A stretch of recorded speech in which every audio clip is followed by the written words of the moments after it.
Good evening and welcome to Tucker Carlson Tonight. The impeachment trial continues in the Senate. Pictures right behind me. The president, by the way, speaking tonight at a rally in the state of Iowa.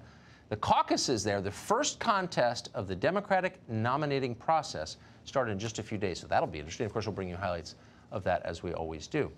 So for the last week, we've been watching all this, and some of the more cynical among us have dismissed the impeachment trial as a hollow political stunt. It's something like a network entertainment division must have cooked up, they say. It's a bad reality show. Well, we're traditionalists here, so we've resisted that view.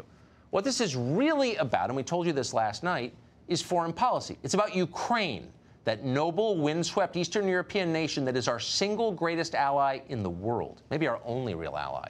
If Ukraine wants it, we provide it. That's the rule, as they've explained in the Senate. All decent Americans stand with Ukraine.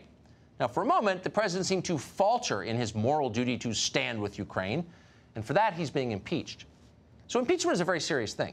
Ukraine depends on it. That was our conclusion yesterday. But minds change. We saw this. This is an exchange between the president's lawyer, eminent Harvard law professor Alan Dershowitz, and a pair of little-known but clearly accomplished Democratic lawmakers, Senator Goldberg of New Jersey and Senator Behar of New York. Now, we don't want to belittle the process here, but honestly, what you're about to see does seem a shade theatrical for something as serious as an impeachment trial. But judge for yourself. According to what I'm reading, you're the only constitutional scholar who goes with that line. There is not one other who agrees with you. Not one. Let me be very clear about that. In 1867, the dean of the Columbia Law School... Alan, you know, in 1492, you know, Columbus sailed the seas of blue. But listen, I need us to move on. So you're saying now that you need a crime? You're not going to get me to move on until I make this point. Okay, well, here's the thing, Alan. You're not going to get any time because you got 4 people trying to ask you questions. And so I'm asking you to move faster. Wait, how did Senator Goldberg wind up on Christopher Columbus sailing the ocean blue? Columbus never even went to Ukraine, so far as we know. And for there, she attacked Abraham Lincoln, who also never went to Ukraine.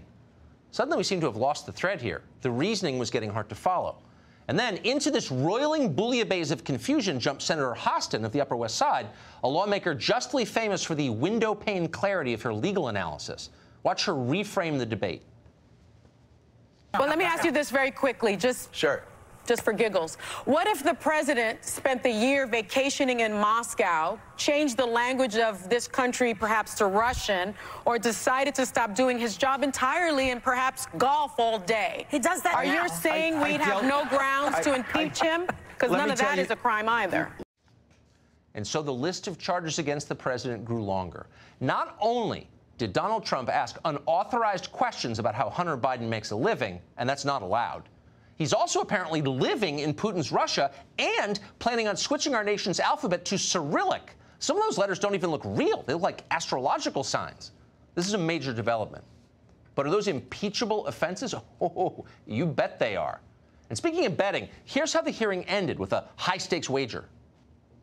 The GAO, an independent watchdog, said last week that withholding the aid to Ukraine was illegal. No, they didn't say that. They said, no. Yes, they did. Sonny. Yes, they did. Sonny, I'll tell you what. Let's assume that I'm right and you're wrong, and they said they did. Would that be enough for you? $1,000. Yes, let's bet $1,000 to be contributed to the peace of Israel and Palestine. Let's just say that I'm right. Let's just hypothetically say I'm right. Please. We got to pause here for a quick correction. Apparently, there was some sort of unfortunate mix-up in our tape library before the show, and some of the video you just saw, I guess all of the video, our producers are saying, was not, in fact, from today's Senate impeachment trial. Those are not actual U.S. senators, though, of course, they easily could be. They are instead hosts on a daytime chat show over on ABC called The View. Clearly, they despise the president. They seemed entirely sincere about that. But like so many of the people who are running and commenting on this impeachment trial, they seem to have no idea what it's actually about. They don't understand the charges. They know nothing about the historical precedent. Facts and details are irrelevant to them. They didn't even bother to read the GAO report that they introduced as evidence. They got it backward. Not that it slowed them down or ever does. They are lazy and silly and wrong. But at the same time, they are utterly certain they're on the morally correct side of history. They know they're good people, excellent people, actually, unlike that horrible old orange man who speaks Russian and the rubes who voted for him. They know all of that for certain, so in their view, they've got the big things totally right, and that's all that matters. And so in that way, despite the tape mix-up, it really could have been the impeachment trial. It's essentially the same thing.